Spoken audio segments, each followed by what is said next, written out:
नमस्कार, आप सभी का स्वागत है भाग्यम में। मैं हूं पंडित चंद्रशेखर शर्मा। दर्शकों, सबसे पहले हम बात करते हैं आज के दिन के पंचांग की।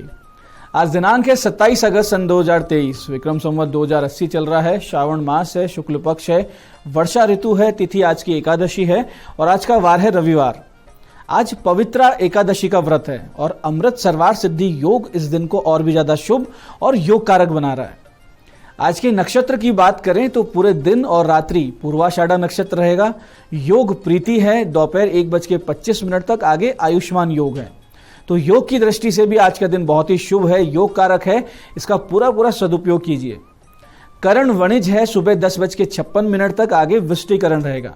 सूर्योदय का समय दर्शकों सुबह 6:03 का था और सूर्यास्त का समय शाम 6:52 का है। आज का राहु काल दोपहर बाद 4:30 बजे से लेकर शाम 6 बजे के बीच रहेगा। इसे पूरी तरीके से टाल दीजिएगा क्योंकि इसमें कोई शुभ कार्य नहीं करते हैं और लंबी यात्रा पे नहीं निकलना चाहिए। अभिजीत मुहूर्त आज दोपहर 12:02 से 12:53 के बीच है। दिन में 2 बार दुष्ट मुहूर्त भी रहेंगे, इन्हें ध्यान से समझिएगा और सूझबूझ से टाल दीजिएगा। ये हैं शाम 5:10 और शाम 6:01। आज का दिशाशूल दर्शकों पश्चिम दिशा में है, तो पहले कोशिश तो ये करेंगे कि पश्चिम दिशा की यात्रा को टाल देंगे। लेकिन फिर भी अगर जाना बहुत जरूरी है, अनिवार्य यात्रा है, तो इसका परिहार करके निकलें। परिहार बहुत सरल है। पश्चिम की ओर मुख कीजिए, थोड़ा सा घी दलिया या पान खाकर पहले 5 कदम पीछे चलिए और इस दौरान भगवान श्री राम या अपने इष्ट का हृदय में ध्यान करके उनसे प्रार्थना करें कि दिशाशूल की दिशा में जा रहा हूं, मेरे साथ चलिए, यात्रा में मुझे सुरक्षित रखें और कार्य सिद्धि करवाइए। ऐसा करेंगे यानी ये छोटा सा उपाय और भगवान से प्रार्थना, तो बहुत ही अच्छी यात्रा रहेगी, कार्य सिद्ध होंगे और दिशाशूल आपको परेशान बिल्कुल भी नहीं करेगा। आज का शुभ समय दर्शकों यानी आज के दिन का सदुपयोग करने का जो समय है वो है सुबह 7:40 से दोपहर 12:25 तक, फिर दोपहर 2:10 से दोपहर 3:40 तक, फिर शाम 7 बजे से लेकर रात्रि 10 बजे तक। ये तीनों कालखंड बाकी पूरे दिन की अपेक्षा ज्यादा शुभ है, योग कारक है। तो अच्छे एफर्ट्स करें, तो इन समय का ध्यान रखते हुए करें, तो इससे होगा ये कि आपकी सफलता के चांसेस बढ़ जाएंगे।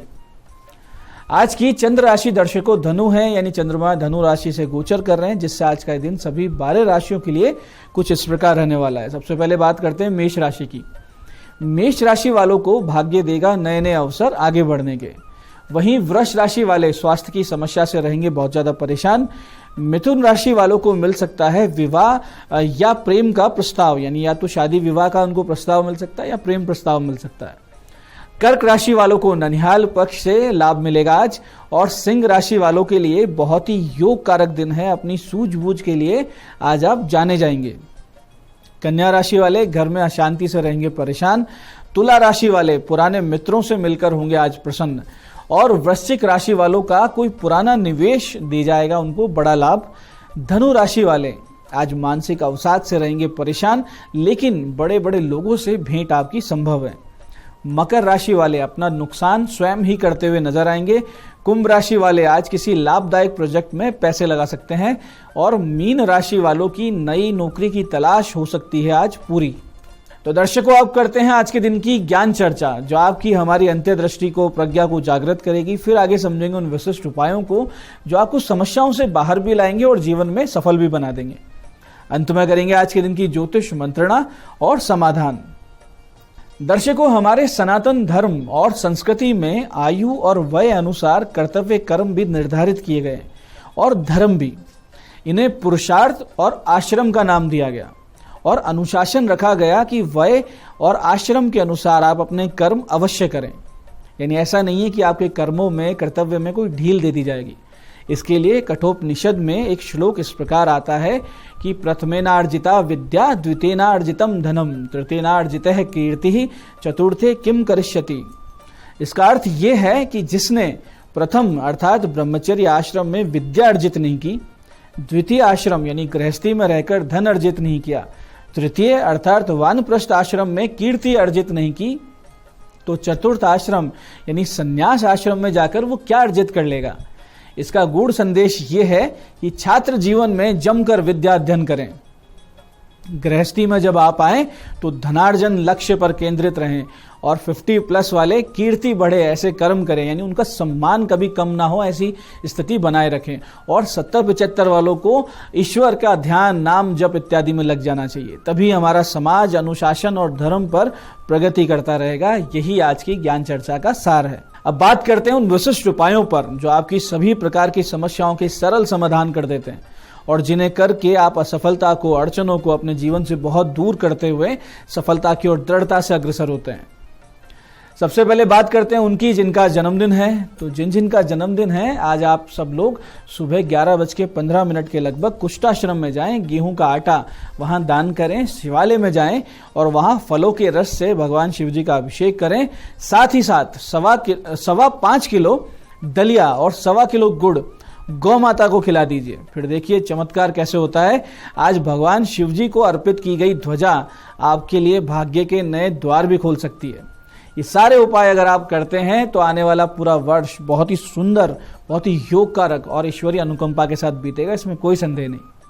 ऐसे दर्शकों, जिन लोगों की जन्म पत्रिका में सूर्य ग्रह निर्बल हैं, पाप पीड़ित हैं या विपरीत दशा से दग्ध किए हुए हैं, या जिन लोगों को जीवन में यश सम्मान नहीं मिलता, अपेक्षा बहुत रखते हैं लेकिन उतना रेस्पॉन्स नहीं मिलता, तो आत्मविश्वास की कमी बनी रहती है, ऐसे सभी लोग आज भगवान शिव जी और सूर्य देव की विशिष्ट पूजा करें और इस समस्या से बाहर आएं। इसके लिए करना यह है कि आप एक तांबे के बर्तन में गुड़, एक गुलाबी कपड़े में गेहूं और एक लाल कपड़े में मसूर की दाल, लाल चंदन की माला ये लेकर शिवालय जाएं। वहां भगवान शिवजी पर नित्य की तरह गंगाजल, दूध, दही, शहद, शक्कर, घी से अभिषेक करके उनसे प्रार्थना करें कि आपकी जन्म पत्रिका के सूर्य ग्रह के दोष दूर कर दें। फिर आप सभी सामग्री को अर्पित करें भगवान पर और 4 माला इस बहुत ही सुंदर विशिष्ट मंत्र की जाप करें। मंत्र इस प्रकार है, ओम ह्रीम घृणी सूर्य आदित्य है ह्रीम ओम। मंत्र फिर से समझिए, ओम ह्रीम घृणी सूर्य आदित्य ह्रीम ओम। इसके बाद में 16 माला इस मंत्र का जाप करें, ओम राम ह्रीम ह्रोम सह सूर्याय नमः। मंत्र फिर से समझिए, ओम राम ह्रीम ह्रोम सह सूर्याय नमः। फिर आप जो माला साथ में लाए थे उस माला को भगवती को यानी कि पार्वती माता को अर्पित करें और बाकी जो सामग्री साथ में लाए थे वो उठाकर किसी पुजारी को दान कर दें।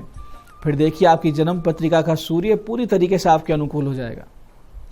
इसी के साथ साथ आज दोपहर 1:30 से 2:30 बजे के बीच में यदि आप 5 बिल्व के पौधे किसी मंदिर में लगा देते हैं तो आपके सूर्य देव के उच्च फल आपको प्राप्त होने लगेंगे, इसमें कोई भी संदेह नहीं है। अगर आप किसी कॉम्पिटिटिव एग्जाम की तैयारी कर रहे हैं, सरकारी नौकरी चाहते हैं, तो ये उपाय आपके लिए अमोघ रामबाण की तरह असर करेगा। ऐसे ही आज माता सरस्वती की एक विशिष्ट साधना आप आरंभ करके अपने भाग्य में सफलता के नए सुलेख लिख सकते हैं। जो छात्र छात्राएं अपनी पढ़ाई लिखाई में अगर अड़चने पा रहे हैं या मन भटकता है या फिर आप बहुत ज़्यादा मेहनत करते हैं लेकिन पढ़ाई में उतना रिजल्ट नहीं मिलता है, तो इन सब को आज ये साधना अवश्य शुरू कर देनी चाहिए। करना सिर्फ ये है कि शाम 8:51 से माता सरस्वती का पूजन आरंभ करें। सबसे पहले भगवती के चित्र या सरस्वती यंत्र की पंचोपचार से पूजन करें। श्वेत पुष्प, श्वेत मिष्टान उनको अर्पित करें। फिर गुरु गणेश वंदना करके माता सरस्वती से प्रार्थना करें कि वो आपको विद्या और प्रज्ञा का दान करें, शिक्षा में आ रही अड़चनों को पूरी तरीके से हटा दें। फिर आप इस मंत्र की 3 माला का जाप करें। मंत्र ध्यान से समझिएगा। मंत्र इस प्रकार है, ओम नमो भगवती सरस्वती परमेश्वरी वाग्वादिनी मम विद्या देहि भगवती हंसवाहिनी समारूढ़ा बुद्धिम देहि देहि प्रज्ञाम देहि देहि विद्याम देहि देहि परमेश्वरी स्वाहा। मंत्र फिर से समझते हैं। मंत्र इस प्रकार है, ओम नमो भगवती सरस्वती परमेश्वरी वाग्वादिनी मम विद्या देहि भगवती हंसवाहिनी समारूढ़ा बुद्धिम देहि देहि प्रज्ञाम देहि देहि विद्याम देहि देहि परमेश्वरी स्वाहा। दर्शकों, यदि मन वचन कर्म से ब्रह्मचर्य का पालन करते हुए सत्य वाचन पर अडिग रहते हुए 21 दिन अगर आपने साधना को कर लिया तो इसमें कोई संदेह ही नहीं है कि आपकी अध्ययन क्षमता, आपकी बुद्धि, आपकी प्रज्ञा दुगनी तिगुनी तेजी से काम करने लगेगी और जीवन भर भगवती माता सरस्वती का अमोघ आशीर्वाद आप अपने साथ महसूस करेंगे और ये निश्चित रूप से होगा। तो दर्शकों, ये थे आज के वो विशिष्ट उपाय जो आपको बहुत बड़ी समस्याओं से बाहर लाके आपकी मनोकामनाएं पूरी कर रहे हैं। और अब बात करते हैं आपके सवालों की। आपके सवालों में आज हमारे पास जन्म पत्रिका आई है हमारी दर्शक परिधि जी की। 11 मार्च 2002 का इनका जन्म है, सुबह 5:52 सीकर में। प्रश्न किया है लव मैरिज और अरेंज्ड मैरिज क्या होगी। देखिए परिधि जी, आपकी कुंभ लग्न और मकर राशि की जन्म पत्रिका है।